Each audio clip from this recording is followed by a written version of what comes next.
Hey guys, thanks for joining me today and coming to this topic that I feel like nobody's really talking about in the caregiver space. And that's what happens before, during, and after an acute medical crisis, right? Like a hospitalization. The reason I'm talking about this is because this happened to me recently. And for those of you that don't know me, my name's Jessica. I'm a nurse, I'm a midlife mom, and I'm helping to care for my mother who has end-stage liver disease and has been ill for 15 years at least. And I have a younger brother who is developmentally delayed and neurodivergent. So I currently had a hospitalization with my mom, and it was an acute one. Obviously, it wasn't planned, and there's a lot of things that have really started to notice over the years. And I thought it might be helpful for you guys as family caregivers to listen to kind of what I went through so that maybe you can identify this in your own world if this has happened to you, and just let me know what you think. Like, do you go through these same stages? Do you feel like I'm missing something? Or is there something that maybe you might include? So here are my 5 stages that I feel like caregivers go through during an acute crisis, okay? The first one is the high alert stage, and I'll describe each of these as we go through. The second one is the crisis stage. The third is the transition stage. The fourth is the emotional hangover. And then the fifth is the caregiver reset. And of course, I have notes here that I'm reading off of because, as you know, if you're a family caregiver, we're lucky to remember anything because there's so much going on in our heads, right? So the first stage I'm calling the high alert stage. You guys let me know if you think we should have different names for these, but the high alert stage is something that I identified as, this could be a week before, 2 weeks before, when you feel that something's going a little awry, or there's something off with the loved one that you're caring for, right? So for me, it was my mom, and I could notice that she was starting to have some confusion. Things just weren't feeling right. Our conversations weren't kind of hitting like they normally do, right? And I was just noticing some things that were concerning. And I actually had a phone call planned with my mom's doctor the day that the crisis hit. So this first stage is the high alert stage, right? Where we're sensing something's happening. We're feeling our anxiety level raise. We're a little more alert to our phones, right? That ring that just drives us crazy. Things are just feeling a little more tense in our bodies, right? So I feel like this is a time where we should start a daily log. And I've done this a lot of times. It's nothing formal, but I've just written down notes, right? Things I'm starting to notice about my mom. It just helps me remember if there is an urgent issue that I need to review with the physician. So during this high alert stage, I'm just starting to write notes, right? Like, I'm noticing this, I'm noticing that. See if I can notice some patterns, and just to have information for the physician moving forward. And the next stage is the crisis stage, the one that we're all probably very too familiar with, where there is a hospitalization or whatever the crisis is in your life. For me, it was a hospitalization, right? This is when we're in full alert. Our bodies are tense. We are anxious. However, we are in sometimes our most clear state, right? As caregivers, we are, we have to know the medications. We have to have our list available. We have to have the issues that we're noticing available. We have to have our memory bank ready to go for all of the past history. We have to just start really forgetting about our own needs and tuning in to what our loved ones need and the information that the medical providers need. So kind of a self-care tip, or a little tip I have for this stage, is not only are you dealing with the person that's in the hospital, but you're also dealing with all of the people that want to know what's going on, right? All of the family members, the friends, and that kind of thing. And the text messages and the phone calls can be a whole nother mental load in itself. So I like to kind of identify one person that I give all of the information to, and then they disseminate it to the rest of the loved ones. And this is typically for me, my aunt, and I'll send her all of the information and she'll disperse it to all the people that need to know. And that gives her a sense like she's doing something. And then she's getting the information, very timely, which of course she likes. So that would be my tip. And then, it can just you can get that piece off your plate. Your phone isn't ringing, it's not dinging, and all of that stuff isn't going on, so that you can just kind of focus on the immediate crisis at hand, right? So that's the crisis stage. The next stage, I feel like, and this crisis stage can last however long it lasts, right? Usually however long the person's in the hospital, because you're getting phone calls during the day, you're at the hospital, you're not at the hospital, you're still managing family members' phone calls, you're still trying to figure out different things that are going on in the hospital, you're talking to doctors. This is like full-on crisis mode, right? You're just surviving here.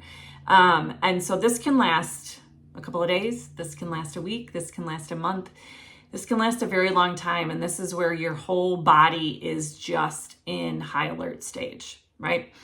And then the next stage I identified was like the transition stage. This is where things are starting to settle down, and maybe your loved one is, being discharged from the hospital, or things are starting to calm down and things look better on the outside, right? Like people are like, oh, great, so-and-so's going home. You must feel so relieved, right? But this is a transition stage. You might be coming off the acute crisis, but for you, the next stage is just beginning, right? Because transitioning home or transitioning into the new way of life with your loved one is a whole nother stage. It's a transition stage. You're getting them home, you're figuring out transportation, medications, food, care if necessary, all of the things, the supplies that are needed at home. And so I think one of the helpful things that you can ask for at discharge, if we're talking about a hospitalization, is potentially home health care. A nurse to come just check on your loved one, maybe do some vital signs, review the medication list, which can be extremely confusing. I say that even as a nurse myself. Just that somebody else has eyeballs on the person, and maybe they can send out some home health care, physical therapy, maybe a bath aid, that kind of thing, just so that you have some assistance with the whole home situation if we're referring to a hospitalization, which is, of course, what I'm referring to here. We're still trying to hold it all together, right? We're still in our bodies coming off acute crisis almost, but we're still on high alert, right? For me, I don't live with my mom, so that this requires, many visits to her home, still many, many phone calls, and I'm on high alert physically. And then the next transition, or the next stage, I feel like, is the emotional hangover.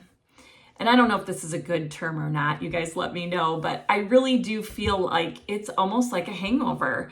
After my mom's home, she's settled, she's on the road to recovery, this is when it hits. So this could hit a week after she's been home. It could hit the next day. You never know when this stage is going to hit. So for me, I can become very teary-eyed for no reason. I might cry and I'm not sure why. I might lash out. I might start to feel very, just kind of like hopeless in a way. Poor woe is me. There's all kinds of emotions that go on in this stage, and they're all totally normal and they're all okay to feel. I just think it's important that you're aware, because if you're aware, it doesn't seem so, it doesn't throw you off so much, right? You're not like, I don't know what's going on. Why am I being, crazy right now? If you realize and identify, oh, like this is my body's way of coming off, of legitimately resting and releasing the crisis, it's a little bit easier to handle. And so for me, when I'm in this emotional hangover stage, there's a couple of things that help me kind of survive it. And that is getting outside and taking a walk. I don't care if it's cold. I don't care if it's hot. Just getting outside and taking a 10-minute walk to kind of clear my brain, cry if I need to cry, do whatever I need to do. Walking really grounds me in this particular stage that I'm in. Some people might want to pray, or other people might want to journal. Just whatever helps you kind of come down off the crisis. And maybe if you go through a lot of acute crisis like I do with my mom, with her medical condition, we are in and out of the ER a lot. So I've started to identify these things that kind of are what you call a calm list for me. I have a weighted blanket. I have heating blankets. I have all kinds of stuff that I try to use to help myself relax because I've been through this stage so many times. I've really started to identify what I need to help my body readjust. And there's a lot of physical symptoms you can feel. Fatigue definitely is something that I feel. You cry easily, like I said. You might have, your heart is racing. You feel very tense. Headaches could occur at this point. You might feel guilty. Sometimes I feel guilty because I feel like I should have recognized some sort of symptom earlier than I did, especially as being a nurse.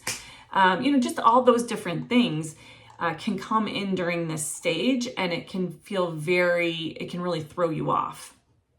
Because not only are you going through all of that, but you're also trying to get back to work, maintain your family life, make sure that your loved one is still managing okay wherever they are, or if they're at home, whatever it is. There's a lot going on in this stage as well.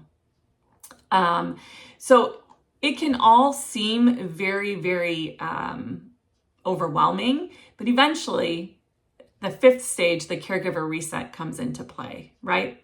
And you have to just really know how to, or kind of identify what is a reset for you. For me, it means trying to get to bed at a decent time. Maybe I don't watch that second episode of my favorite show and I turn the lights off and really try to get some sleep, some restorative sleep, right? Sometimes I know you can feel like the program or watching the extra program is something that makes you feel better, but the sleep is really where this is going to give your body a chance to kind of detox and reset. I really rely heavily on my walking practice, and unfortunately, I have to cut out a lot of sugar and alcohol at this stage because those things do not help my sleep at all, and they don't make me feel better. So in the caregiver reset, this is where you would kind of rely on that calm list that maybe helped you in the emotional hangover, but now you're really kind of leaning into all of this so that you can kind of reset yourself to move on, right? So I hope those help you guys just identify that there is a process that you go through after an acute crisis. You are not alone. I think many, many of us feel like this. Maybe you've identified different stages that you've gone through. I'd be interested to hear them, or maybe we should, make some different titles and really kind of get the word out that as caregivers, while our loved one is in the hospital and then they're going home to recover, we are recovering as well. And it's important to identify that. Now, we can't always put all this time and energy into recovering, but if we can identify a few things that we can really lean into when the acute crisis has dissipated, it will help you immensely. And, sometimes you can just pick one. And for me, that would be walking. So what is your, caregiver reset that you think that you would rely on, or maybe you do currently? I'd love to hear about it. Let me know in the comments, and you guys take care. I'll talk to you soon.